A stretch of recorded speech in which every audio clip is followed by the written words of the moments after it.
I'm thinking about the Our Father right now, and it's something like, Our Father. That means Hashem, who art in heaven, who's in a perfect system that our minds can access. Hallowed be thy name. My favorite line. Hashem, you are the king of the fucking jungle. Thy kingdom come, thy will be done. You want our minds to switch onto your frequency. And the cool part about it is, because we're made in his image, he's the king of the jungle. If it were me, I would wait as I looked at this blank universe aside from Earth. And, you know, when you realize that the universe is totally empty, hey Hashem. Hi. When you realize it's totally empty, all of a sudden, the universe gets a lot smaller. So when someone has a hyper-religious episode or whatever science wants to call it, psychology wants to call it, they're always looking at headlines. Well, headlines sway minds, people's ways of thinking. You know, so does Hollywood and media and shit like that. So the reason that someone in a hyper-religious episode is always focused on headlines is because Hashem is focused on headlines too. Hey buddy, you're the best. Because all of these factors sway our ways of thinking. And if you want heaven on earth, you've got to click it into people's minds. So someone hyper-religious obviously would take note of those things. They don't know why, but that is why.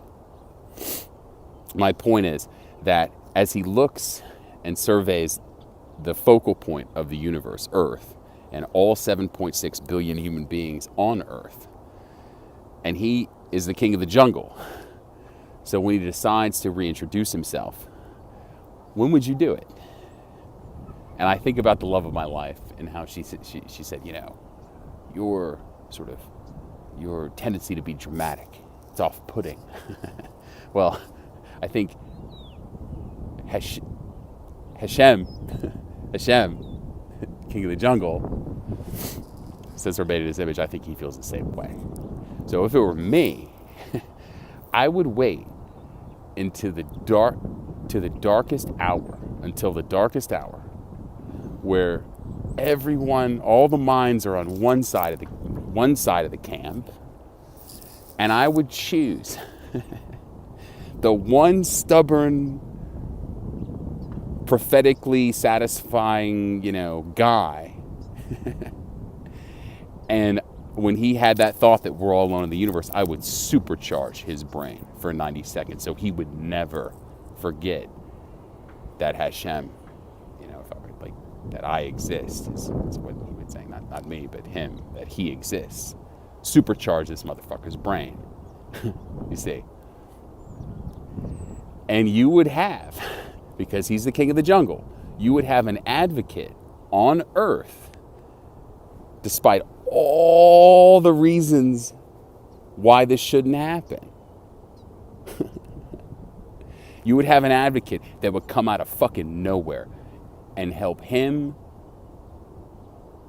as his agent drop the fucking hammer on everyone. That's the drama of Hashem. And he knows, because he's the king of the jungle. He's like, look, choose the right guy, supercharge his ass. He doesn't shut the fuck up. He gets his little book. I say little book because that's how it's referred to. It's not like he's little.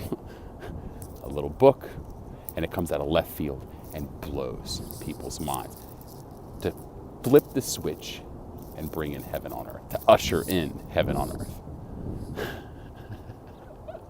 It's fucking genius. He's fucking genius. So anyway, that's what I've got here on Monday morning. He's that good. He's like the most clever person at the party. He's like the wizard behind the fucking curtain. But he's not a wizard because he doesn't practice idolatry. He's Hashem, you see.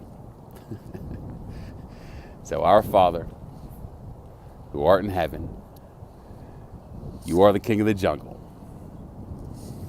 Thy kingdom come, thy will be done on earth, which is our current way of thinking, as it is in heaven.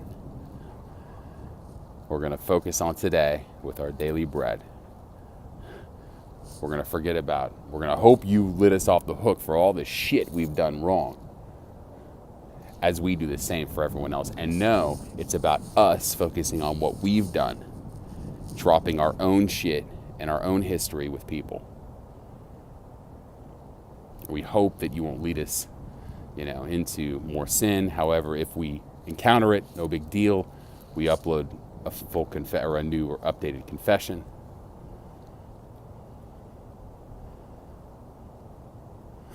It's fucking genius.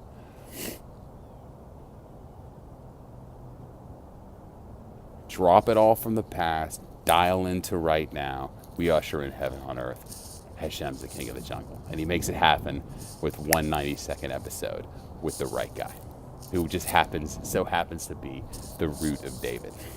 Oh yeah, and by the way, he gets his fucking throne back on earth, i.e. the Ark of the Covenant, because this guy, his father spent 35 fucking years advocating exactly where the Ark of the Covenant is. How's that sound, Dad? That's my spiritual father. I was referring to my biological father, Gary. You can't beat this in Hollywood. Oh, man. Have a nice day, guys.